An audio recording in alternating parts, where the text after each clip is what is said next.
Come with us on a journey into the unknown, the unexplained, and the unbelievable. We will test your senses and challenge your beliefs. A world where science and religion clash. Or do they? You will meet real people and hear real stories, but you will not believe. You will witness strange sights and hear strange sounds, but you will not believe. This is the New England Ghost Project. Welcome to the nightmare. Well, it's rainy and it's Monday. So if you don't like that, if you like that song, Rainy Days and Mondays Get You Down, you must be in a freaking depression. Is it still pouring out there? It was terrible. Yeah. Absolutely horrible. Yeah. Ugh. But the storm wasn't done. It was. Yeah. For me. Did you get a lot of rain? Yeah, ton of rain. How about you? Must have got a lot of surfy stuff and flooding. No, not much at all. The rain was, it wasn't, I think today is worse than the other day. And then I was hoping for some high winds because I was hoping for high winds.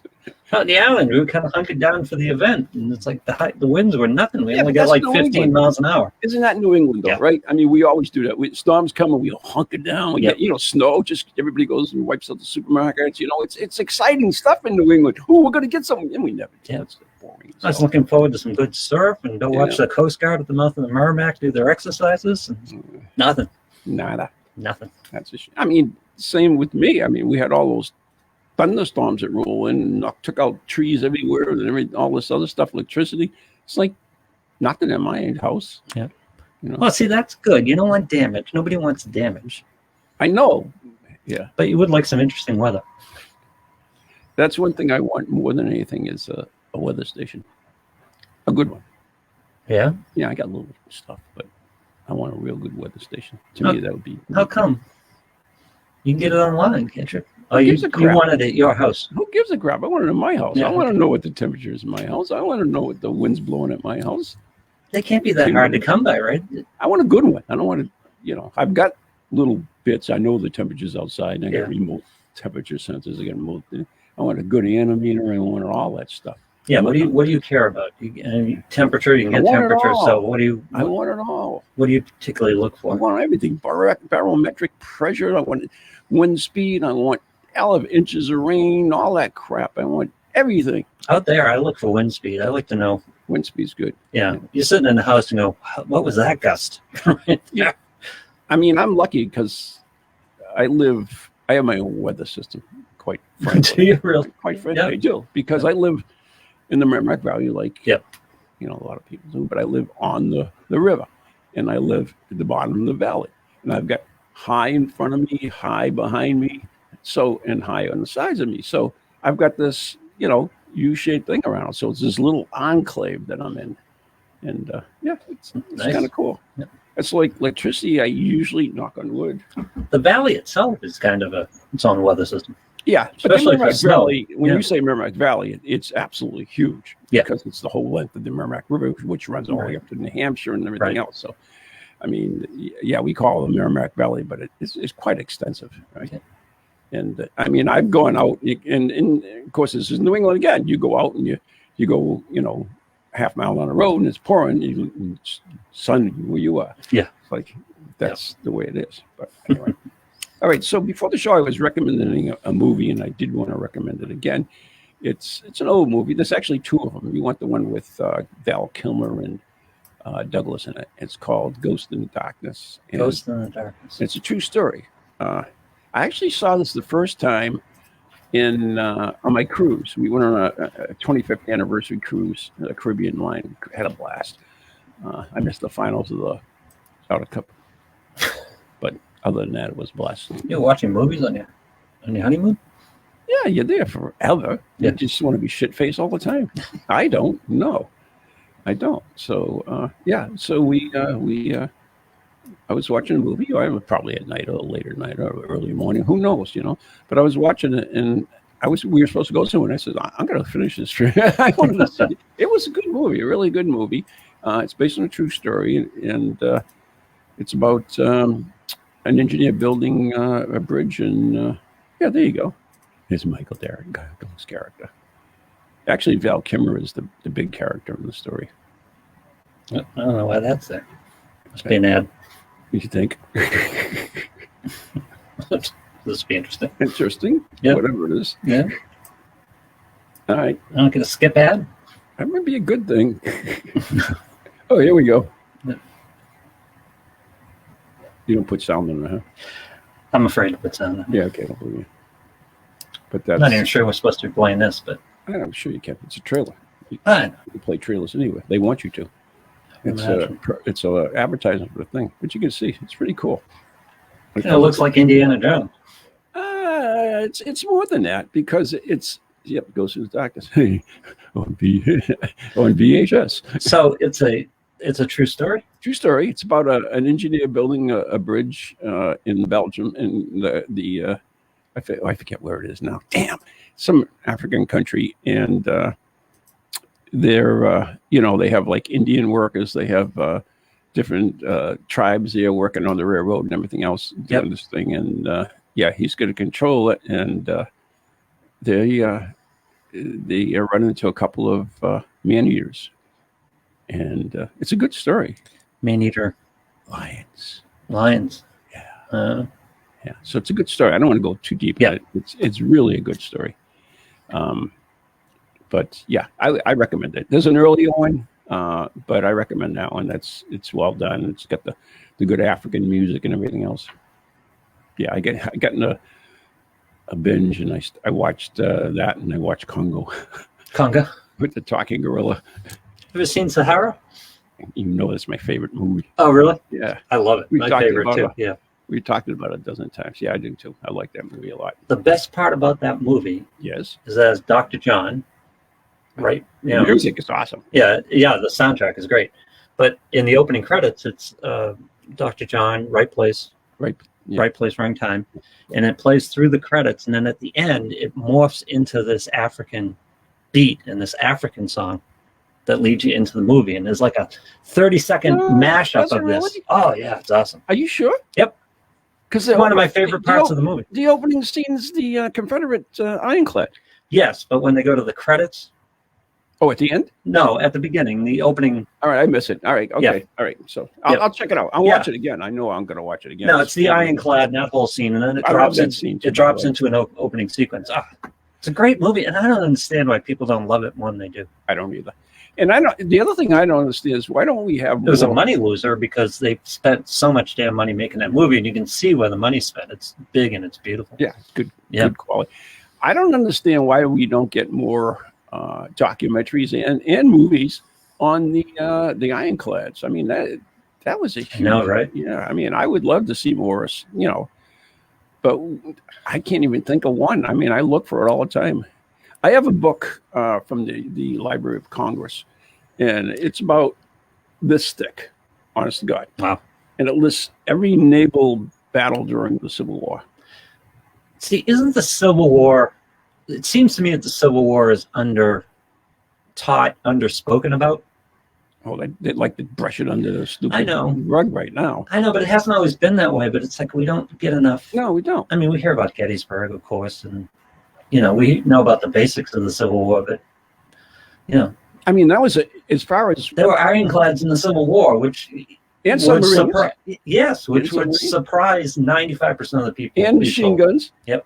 And automatic rifles for the first time, not breech loaders, and there was observation balloons, but they used telegraph. There was a lot of innovation during the Civil War. Yeah, and a lot of it was done by the South because they were, cut off by the North and they couldn't get supplies and stuff. So they I think it was distasteful for a number of reasons. One of which I think it was distasteful. Well, the war, because it was about slavery. So we don't want to talk about that anymore. Plus, we forgave the South, so we don't go back. It's hard to talk about the Civil War without talking about the atrocities of it. And we, quote unquote, forgave the South. Whoa. What do you mean atrocities of the Civil War? The atrocities before the Civil War. Oh, I understand. The Civil War. But the Civil War was brutal. It was a brutal, ugly, gory war. It was pretty hard. But there's nothing about that that's nothing about the war that's redeemable from the standpoint of the actual war itself. But I think the big thing is, I don't know if I agree with you on that, but that's fine. Well, okay, for example, because I think the big contributor to this is Sherman's march. And I think what he did to the South at the end of the war, you ask people in the South about Sherman going through Atlanta and Sherman's, right. I mean, that was. Well, probably not nowadays. They probably think that was liberation. Yeah. But it was brutal. It was vicious. It was. What about the carpetbaggers, the Democratic carpetbaggers that came down there, the Ku Klux Klan Democratic organization? Absolutely, yeah. I mean, we forget about that. Oh, we'd like to forget about it. Yeah, I mean, we tend to. It's funny because we tend to glorify. We don't talk about World War I much. Mm-hmm. Another brutal war, by the way. World War II, we tend to. Yeah, in World War II, we tend to glorify. Yeah. Plus, there was a. That's because we had a great villain. We had a great villain, exactly right. Villain. the Nazis have been a villainous gift to us and ever the Japanese since. too, but not so much the but the Japanese still exist. The Nazis don't. So we can just vilify the Nazis. Well, yeah, debatable to the same degree, anyway. Yeah. But see, that's the thing about the Civil War. You're not allowed a villain because, I mean, there were the slaveholders. There were the Southern Democrats. That was always vicious and brutal. But for the same reason we talk about, I'm getting myself all kinds of trouble now. Yeah, we are. The same reason we say about Jefferson and Washington, for example, and we say you got to remember they're product of the times. Right. Right. The South, generally speaking, are products of their time. Of course they are. Right. We don't. That's the problem. Plus, slavery was the economic lifeblood of the South. That's what they had. And therefore, the economic lifeblood of the country, which is why it took until the Civil War, 100 years later, for the U.S. to stand up and abolish slavery, because they needed to keep, when they were forming the Union, they needed to keep the Union together, so they couldn't push hard on the slavery issue. Right. Which brings me to the 3/5 clause, which everyone misunderstands. The 3/5 clause was actually the first chop at the tree of slavery. It was. Because what it does is limited the Southern Democrats' power to perpetuate slavery. They didn't want them counting slaves because they only to get congressional representation to keep the power to keep slavery going. Yeah. So people think it was diminishing slaves. It wasn't. First of all, it said nothing about black people. It was free men and non-free men. But they think it was racist. And what it was the first chop at abolition. It was the forefathers' first step, the first brick, the cornerstone of abolition. To be honest with you, most of the, we like to say, the South was the war was because of slavery, but most of the people that fought for the South during the war, they weren't fighting for slavery. They were fighting for their states and their own states' rights. States' rights, primarily. We don't want some federal government telling us what to do, and it was. I mean, what was the number? 6% of the country owned slaves. There's some dispute, but it's single-digit numbers, percentage of the. I mean, and I know they started addressing that with the Missouri Compromise and a bunch of other stuff, but which is why Maine exists. Exactly. So, anyways, we want to move on from that because we could go on for hours and get ourselves in much trouble over that. I'm sorry, it's history. I mean, it's. No, you can get me in trouble if you want, but it's history. No, I agree with you. I'm not. But I think, to your point, though, I think the Civil War generally is spoken about less than it should be. Yeah. We don't know enough about the Civil War. Yeah. Which leads to all this crap we have to put up with. We had who was it? Florence Nightingale or Clara Burton? I always get them mixed up. Clara Burton. I'm not sure what are we talking about. American Red Cross. During the Civil War. That's Civil War. Was that formed during the Civil War? See, I didn't know that. Yeah. There was a lot that came out of the Civil War we don't know about, and it's intriguing. I was watching Cajun. Have you seen Cajun Pawn Stars yet? Who? Cajun Pawn Stars. It's like the Pawn Star show, but it's set in Louisiana. No. Oh no, but you'd find it interesting just from this standpoint. The head of the pawn shop. Is this guy knows everything. He's so good. And of course, he's very involved in the Civil War. His family's lived in the South for years, but you'd have found it interesting. There was a Civil War surgical kit there.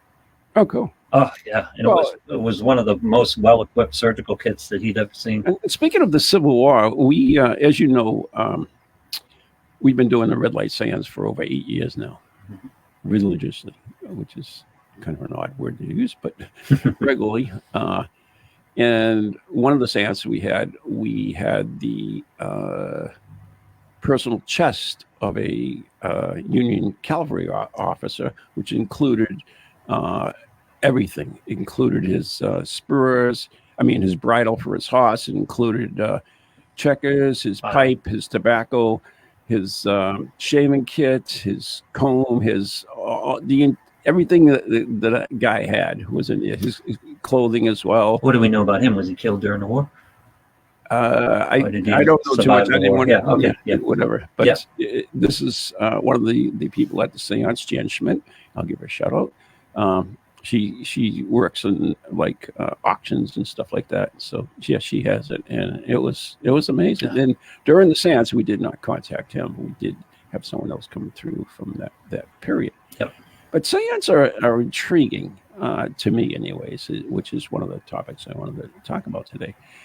Is that, a lot goes on. And as I mentioned, we've been doing this for over 8 years, and we've had some, really interesting results and things that we can't explain that come through it. It doesn't make sense at times.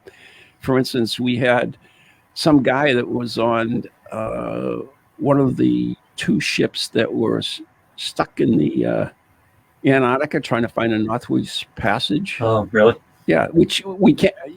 We got the name of the ship and everything else. It just came through, and it was like totally weird information, like where did it come from and stuff like that, like strange stuff like that. We've had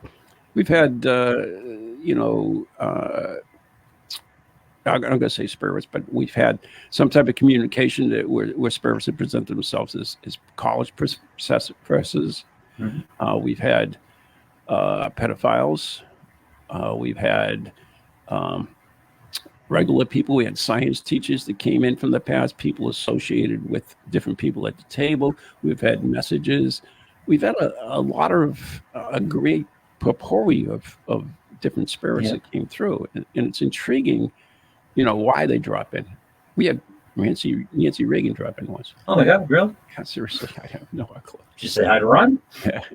And my hero. We had a weatherman from Boston who was alive drop in.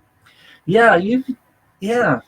So we've had some stories about spirits of people who are alive, which fascinates me. But well, it's kind of like I don't know. I'm not going to try to tell you, oh, this is the way it is. No, it's possible, perhaps astral projection or something like that, or our subconscious. Yeah, because we do have a subconscious, and the subconscious we don't know what it's up to.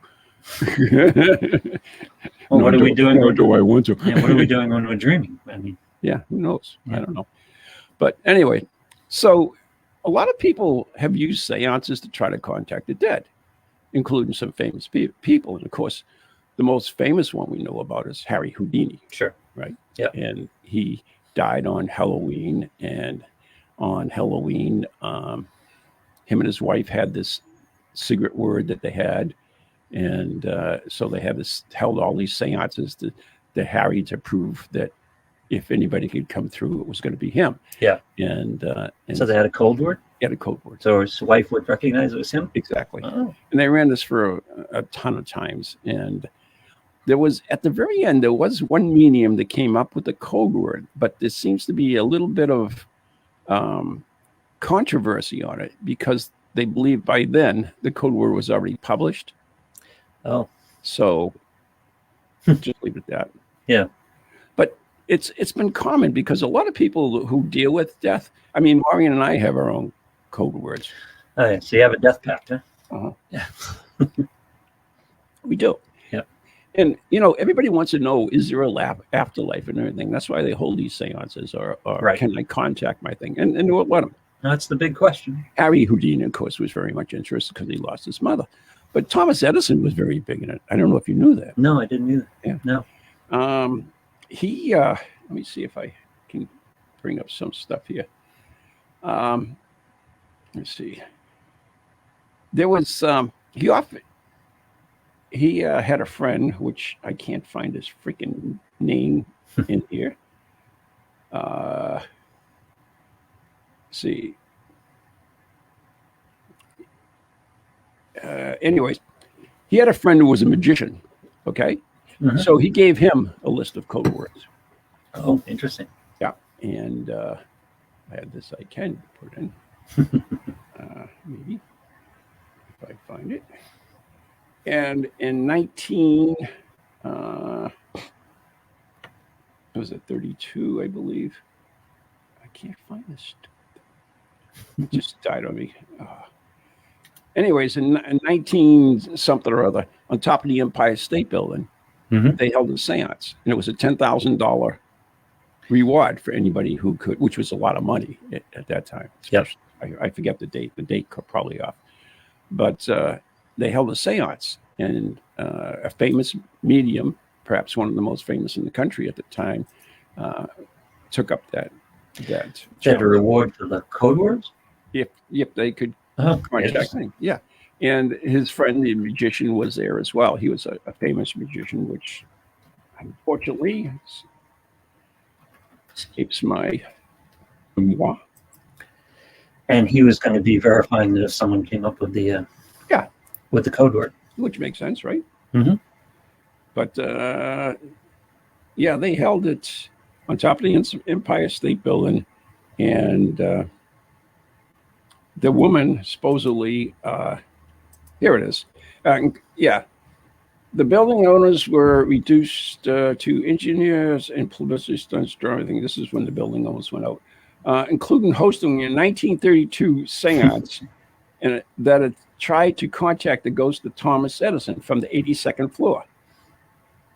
And what had happened is during the seance, there was 4 people in the seance, the magician and a couple of other people in the media, and they heard these bangings while it was going on. They couldn't explain it. There was spectators too as well. And then the woman came into a trance, and she started thing, and his friend asked, "Are you Edison?" And she said yes. And then he says, "Can you give us the code words?" Because it was 10 of them, but you know. So he waited, and finally she came up with something like Tonga or something like that. And unfortunately, it wasn't the word. Yeah. So it was clearly evident that she really didn't contact Edison. No. Yeah. She was just taking a shot.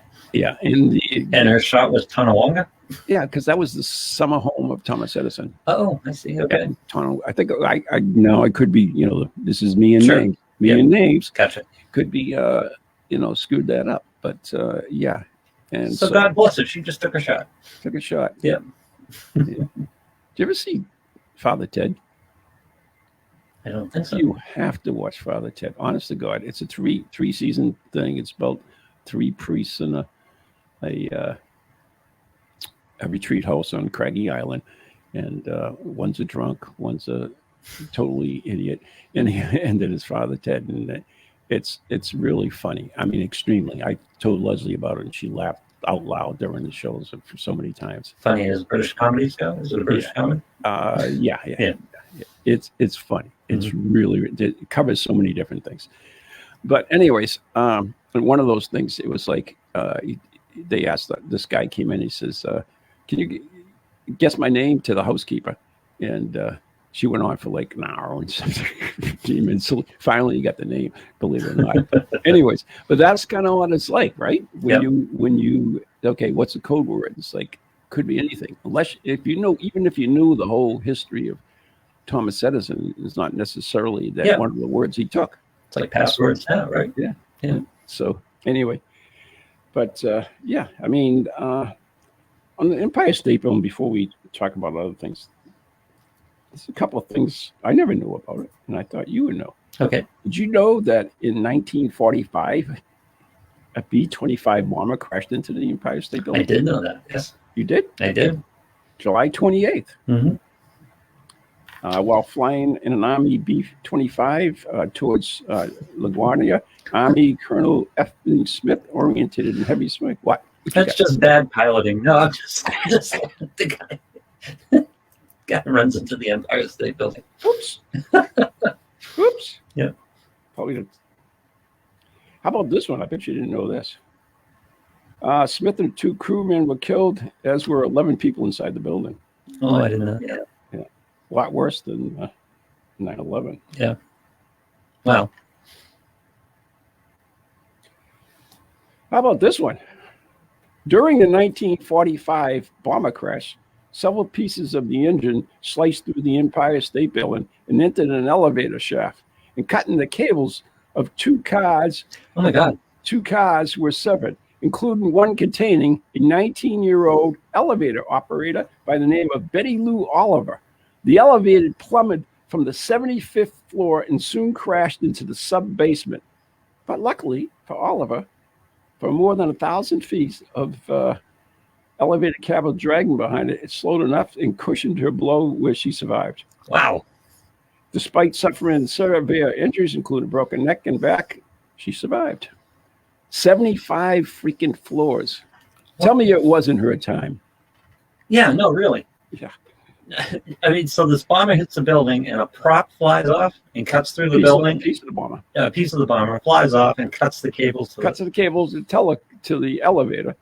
She plummets. That must have been the longest time of her life. What did she do in her life that drew that kind of karma? So, yeah, but the problem is, what karma are you talking about? Is it good karma or the bad karma? That she lived? That she lived? Yeah. We don't know what kind of life she lived. I guess. That's the glass half full question, right? Yeah. I mean, she survived. Yeah. Maybe she had more to do or whatever. I have no idea. Wow. I often wonder why I'm here. I say that to myself so many times, all I've been through and everything. So, not that this is my theory, but does there have to be a why? Have to be a what? Does there have to be a why? I wonder why you're here. Does it have to be a why? You just are. Is there a grand cosmological scheme to this whole thing? That's interesting. Yeah. An inflatable King Kong was attached to the Empire State Building in the film's 50th anniversary. Yep. Why not? Why not? How long did it last? I have no idea. 80-foot Kong suffered a tear while being inflated, ruining the plan to have it buzzed by a vintage aircraft. Oh my God. That would have been so cool. It was finally inflated a few days later, only to stay on the building for a short time before another rip forced it. Yeah. Yeah, it's kind of windy up there. Do you remember the Thanksgiving parade of Macy's? Sure. Yeah, yep. That's always the balloons and everything else. But originally, that was puppeteers in that parade. Did you know that? Puppeteers? Puppeteers. There were no big balloons? There were no big balloons. Just people walking with puppets? There were people with puppets, big puppets. But the only problem was that the crowds were so huge and so that only people in front could really see it. Oh, yeah. So the guy came up with the idea to make these balloons. Yeah. And that's how it morphed into that. That's kind of cool, huh? They still doing it? Yeah, they are, actually. I think they are. Yeah, they are. I'm not sure they think they are. They are. But, yeah. Yeah, I mean, there's so much we don't know in the world, just stupid little things. But anyway, here it is. There was one other thing I just wanted to mention about the Empire State Building.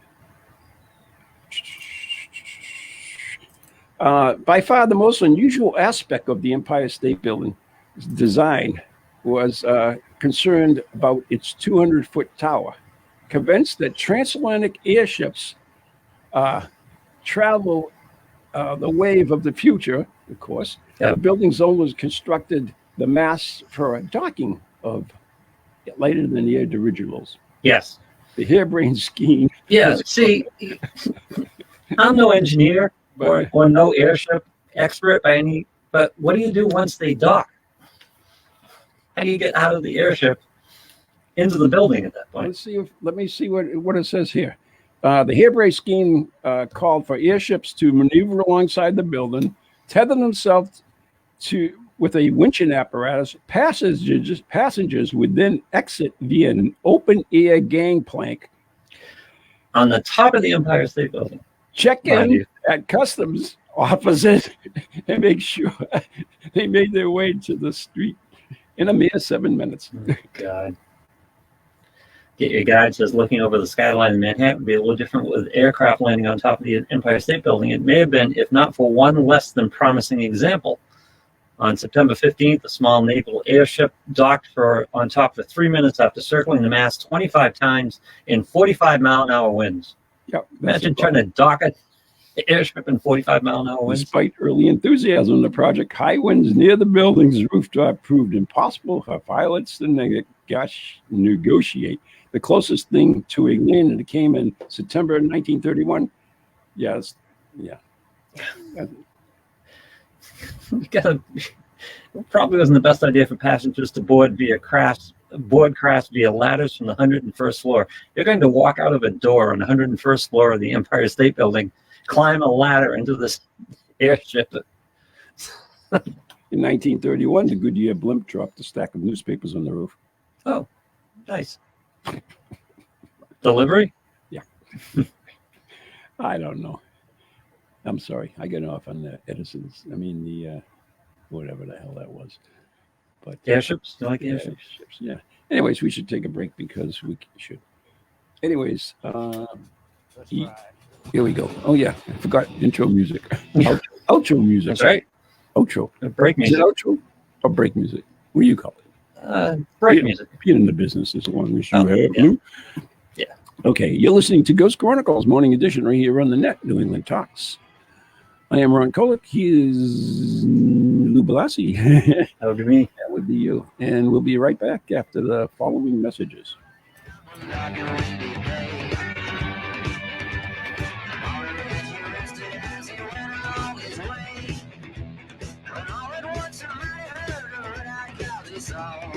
you have a paranormal event, book, or something else you want people to know about? Then why not advertise it on Ghost Chronicles Radio? With over 150,000 downloads a month, get your message out to an audience that's interested in the subject. We have a plan at a cost that fits your needs. For more information, contact Ron Kolick at anyghostproject@comcast.net or call 978-455-6678. Are you seeing a ghostly apparition every time you look in the mirror? Are you terrified to realize that pale, lifeless, lack of energy form hovering before you is in fact you? How would you like to be transformed? Healing begins from within, and it's never too late to start feeling good. Are you curious? Interested?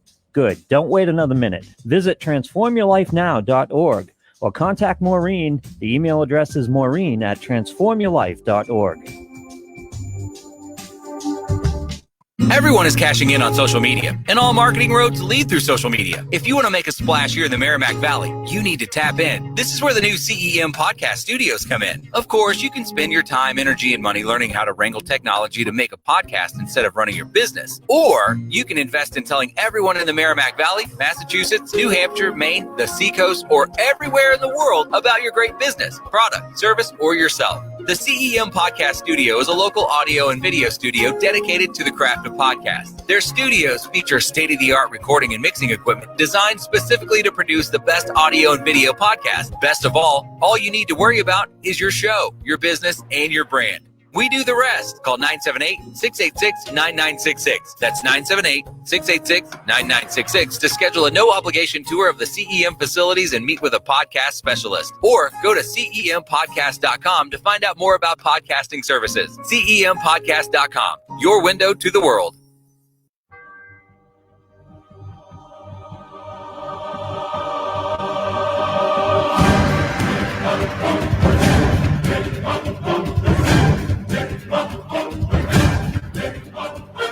Welcome back to Ghost Chronicles Morning Edition with your host, New England's own Van Helsing, Ron Kolick, climbing the Empire State Building today. I can't hear myself again. It drives me nuts. Okay. Well, what happened? You were so loud before, and I'm then sorry. I turned it down. Well, not you. Everything was loud. Okay. Anyways, so it must be something to do with something. But yeah, I mean, it's weird. Today's show, of course, is brought to you by Circles of Wisdom, 386 Merrimack Street in Methuen, Massachusetts, and the Gallant Messier Family Law Group, 15 High Street in North Andover, Massachusetts, and our very good friends on Ghost Chronicles Radio on Patreon. So there you go. So Lou, I found a whole huge box of all the cassettes from the original broadcast that you and I and Maureen did, and Louis, and who else was there? Oh, the great, what's his name? Bruce. Oh, Bruce Arnold. Yeah. So that's great. But anyways, so Louis did some of your shows? Oh yeah, hell yeah, he did it for a long time. Oh, I didn't know. Yeah. No. Well, I've been on forever, I know. Yeah. Anyways, that's how I got into radio predominantly because of you guys. So, yeah, having me on the show. Ronnie Ford had me on the show, and good for us. So, yeah. Anyway. Yep. Ronnie Ford, who's in the closing. That's right. He lives on. Yes. He lives on. I had a laugh because Ian put the show up somewhere else, and they sent us a cease and desist or something on it because of the closing. They said we couldn't use the closing. Why? I have no idea. I own that closing. I paid for it. Was it the copy? Was it? It can't be. It's a Scottish thing. It's like 100 years old. So what was the objection? I have no idea. Wow. I'm sure Ronnie didn't object. Besides that, that was, I paid it for it as part of my show thing. So yeah, they did a lot of my stuff. Some of it they did up in Canada, I think. Yeah. We had a place out in Canada. Yeah. Now, how many people do you think you've? Well, it's a rhetorical question, so it doesn't need an answer. But how many people do you think you've known in your life? Too many. Yeah. Now think of this: like whenever that ending plays, I think of Ronnie, and I recognize that voice instantly. Ronnie and I worked together for a number of years. Yeah. And it's just amazing how individual voices can be. Yeah.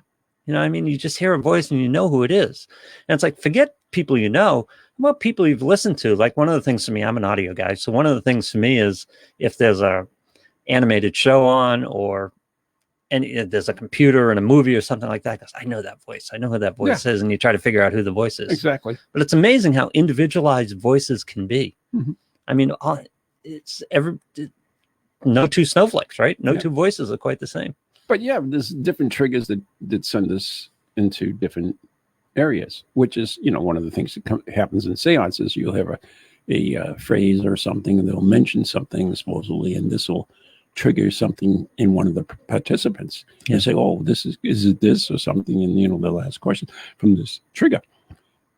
And but Ronnie Ford's voice, I also, every time I hear it too, I also reminds me of my brother-in-law, Don Gallant, who passed away. But every Sunday, him and Ronnie Ford and a couple of other dudes used to get together for breakfast all the time. And especially when they were at the beach and stuff. So that was a big deal.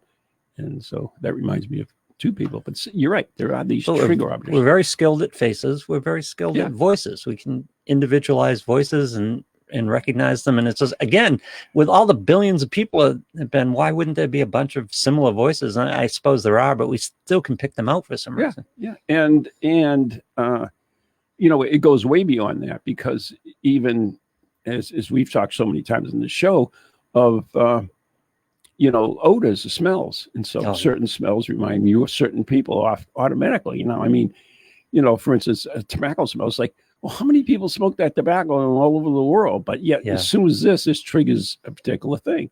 And it could be anything, it just like, we talk about signs from heaven where, like pennies or something, or cardinals or whatever. So a particular sign shows up, and it remembers, somehow it's a sign from that person. We've associated that with. Smell is very attached to memories. Yeah. Some memories are very triggered by smells. Hell, just, get close to Fenway and, the sausages. And do you really want to? No, but you get there, you get down there, and the sausages are going. And go in the men's room. Yeah. Well, it's a whole nother smell. And the trough. The trough. Yeah. Well, now I'm thinking back to Foxborough Stadium. But. Yeah, back in the day. I mean, especially, I'm sure it's all better known. The Garden, the same way. It was. It had its own unique smells. Speaking of that, I was watching this show, and it's about mass transit in Boston. Believe it or not. Oh God! They had these baloney trains. Baloney trains? Baloney trains. They look like balonies on wheels. Yeah. They were steam powered. What do you call it? Steam powered transit trains. Yeah. Yeah. T trains. Yeah. Yeah. It's really weird. Wow. And then the government got involved, and they had this other thing. They wanted this prototype car, which was supposed to be like, you know, the creme de creme cars for all the cities to buy them and everything. And they were like, all the seats were front, facing frontwards, and they were all really nice and everything. The worst thing, this is the funny part of it, is they had carpeting on the floor. Oh, God. Can you imagine what the carpeting would be like in Boston Transit? Oh, God. Oh, after I don't even, I'd say a week. Oh, jeez. No. Do you want to know? No. Anyway. Okay. Back to Edison. But then you go, have you ever gone, you've been to Canada, right? Yeah. Like you go to Montreal and their transit system is, you know, it's like a hospital room. When was the last time you were there?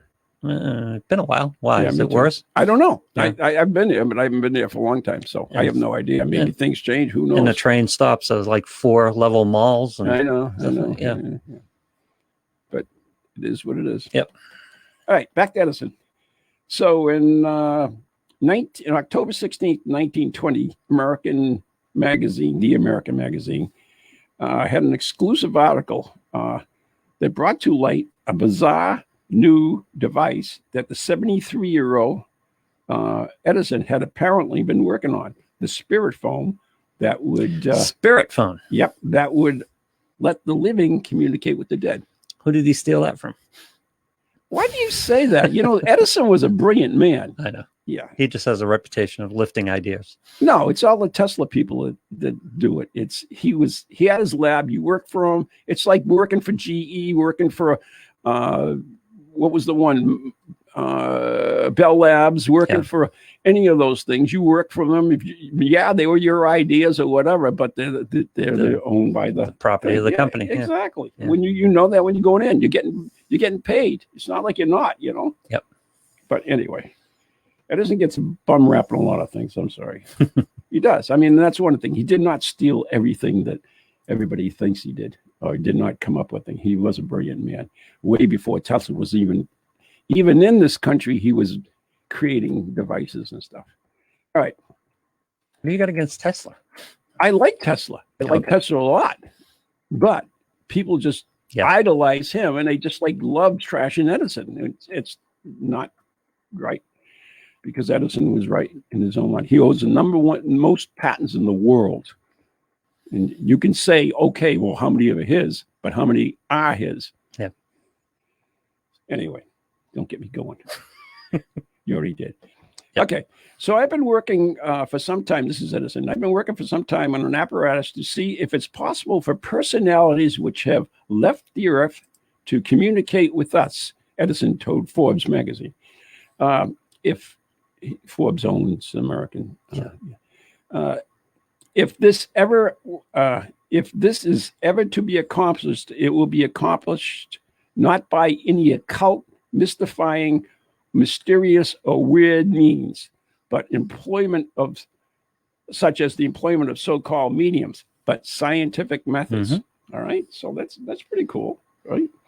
So he's looking at, okay, I see the medium shit. Well, won't some people tell you that came to fruition in certain devices and recording devices, EVPs? Some people will argue that, well, that's... Some people will argue that it's a bunch of bahooey, too. I know. Yeah. Okay. Yeah. You know, none of this stuff that we do, as much crap as they put on Facebook saying it's evidence of life after, it really isn't. But the ability for the people in the afterlife to communicate through we don't know electronics. That for sure. Oh, I know. We don't know anything for sure. Yeah.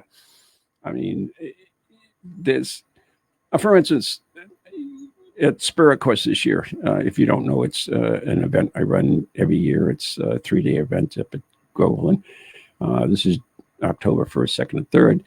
And we're doing an EVP lab there. And we're going to be looking at some of the devices. We have the Tesla coil and some other devices. We have a telephone call. See, he stole that idea from Tesla. We didn't steal it. It's Fucking steal you. Edison stole that idea from Tesla. I'm going to go in and Another one. smack you in a minute, okay? I will. My hockey existence is up now. I like pushing this button. Anyway, so you're going to do a workshop? yeah, on EVP show. One of the things we're going to do, okay? Now this is, I mean, I was trying to dispel how much is EVP is real and how much is not real. Right. Other better way to put it. So one of the things that, you know, the critics say that EVP is, you know, random radio waves or whatever, or this and that, whatever. So we're going to put a recorder inside a lead line bag. Mm-hmm. And that will block out absolutely any radio waves or anything else. So if a spirit's going to communicate with us, it should be able to do it inside a lead thing. I mean, I've tried other experiments. Maybe lead blocks spirits too. Fine. Well, it's a possibility. We don't know. Fine. They can walk through walls, but they can't walk through leads. That's their... Radio waves can go through walls, but they can't go through lead. We're talking physical aspect. Yeah. Not something that's supernatural. Supernatural. Yeah. Supernatural. But still, supernatural has to communicate through a less supernatural means. Why? Because how else would we perceive it? How do mediums pick it up? How do mediums pick it up? That's all. Yeah. True. I don't know. Okay. So I've tried other experiments, like putting the recorder in a bell jar and using a voice activated device inside so that you can actually see if it's recording anything. Mm-hmm. You know, so I don't know. I'm interested. I'm trying to find out with how much, you know, we can push it. Because it's just saying. Anyway. Have you had a convincing EVP experience? I mean, we've had some EVPs. I'm not going to deny that. Yeah. But, you know, I mean, the last case... Let me say compelling. If you had a compelling EVP experience. I've had some neat stuff, but I don't know. I mean, for instance, the last case we did, you know, we did EVP and we sat around and introduced ourselves. And I basically picked up the thing and said, hi, my name's Ron Kolick from the New England Ghost Project. And if you have anything like to say, you know, I'd like to hear from you. And then, of course, you don't hear anything when you're doing your weighted thing. So when you played it back, it came out. And it was clearly that we all heard when we played it back. All right. Without any devices or anything else, just we heard over the speakers. It says, I'm not a ghost. So take it for what it was. Wow, what does that mean? Yeah. It was cool. I don't know. I told you my favorite EVP that ever recorded was when we were setting up in a place in, I forget what it was, in New Hampshire somewhere. And we were just setting up. And it's not a Class A, okay? But it's favorite because it says, it's the Ghostbusters. So, I don't know. I haven't had one yet that I didn't know what was said before I was told what was said. Well, that's the hardest part. Yeah. You're hearing them always on the second hand, third hand thing where, right? Yeah. Okay. I mean, if that's the way to do it, is you should, you know, listen to it before you just send it to someone and say, yeah, what do you get? Yeah. It's simple. Do you get anything? That's what you should be saying. Because planting that thought about what was said is extremely powerful. Yeah, it's pareidolia. Yeah. So anyways, going back to Edison Ghost Machine, right? This is what we were talking about. Yes. Edison's own beliefs allowed for both faith and science. I can no more doubt the existence of an intelligence that is running things. So he's saying God, basically, than I do the existence of myself. With absolute positiveness that something of our most generally accepted notions on the subject are utterly unattainable and ridiculous. So he's saying, yeah. Okay. Edison believed that all living bodies are composed of myriads and myriads of infinitesimal small individuals, each in itself a unit of life. These units which I call work in swarms, were everlasting. So he's saying that we're composed of. You got that? Yeah, he wasn't wrong until he got to the everlasting part. Or I don't know if he's right or wrong, but Now you know. no, I'm not making a statement on that. But Let's keep close. he was perfectly right in terms of cells, and we're made up of a bunch of individual lives. This is back in the 1930s. Right? Yeah. When a person died, Edison asserted, the swarms would take form elsewhere, going on to function in some other environment or vessel. Certain swarms, he theorized, did the most of the thinking and directing, much like bosses or leaders do among the humans. So we have head swarms. Head swarms. This theory would account for the fact that certain men and women have greater intellectual, greater abilities, greater powers than others. They had better swarm bosses? I guess they did. Yeah. He explained in the Ford's article. It would account too for the differences in moral character. With the movement of swarms behind changes in the personality in the course of their lifetime. So you get new bosses, you change, Sure. I guess, right? If successful, Edison's electrified ghost machine would be able to detect the personalities of the deceased, allowing them to relay messages from the spirit realm. If the units of life, which compose an individual's memory, hold together after an individual's death. This is pretty. There's some stuff. He's got some grasp on some things, right? He's got some. He understands cell structure. He's got some roots there. Yep. Edison reasoned, is it not within the range of possibility to say at least that these memory swarms, I hate when he uses swarms, but what am I going to do? It's his words, could retain the powers that formerly possessed, thus retain what they call individual's personality after dissolution of the body. If so, then the individual's memory or personality ought to be able to function as before. This makes a lot of sense, actually. It raises an interesting question, doesn't it? Yeah. Because we are made up of cells. Certainly our memories and our brains are made up of cells, right? Cells are kind of individual life forms. Do the lights go out on all of our individual cells as soon as we die? I know. That's interesting. It's an interesting concept, right? And we know that electricity propels the cells, and everything we do propels all our movement, propels our thing, even our brain as well. I am hopeful, he continued, that by providing the right kind of instrument to be operated by this personality, this is the key there, to be operated by this personality, in other words, a swarm, we can receive intelligent messages from in its change habitat or environment. If the apparatus I am now constructing could provide a channel for the inflow of knowledge from an unreal world, the form of existence or different form of life, we may be able to take a step in nearing the fountainhead of all knowledge, the intelligence for which is directed. Raises some interesting questions. Raise a lot, and we have to go. Maybe we'll get into this a little bit more next week. But because so a brain dead person, are they really brain dead? Could you retrieve memories? Could you retrieve?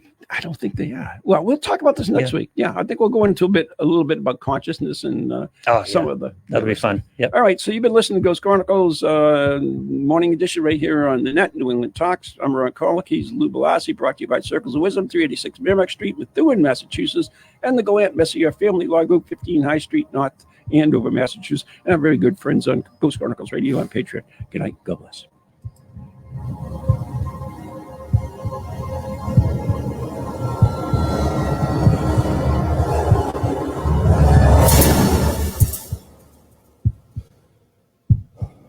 From ghoulies to ghosties, long-leggedy beasties, and things that go bump in the night. Deliver us, good Lord.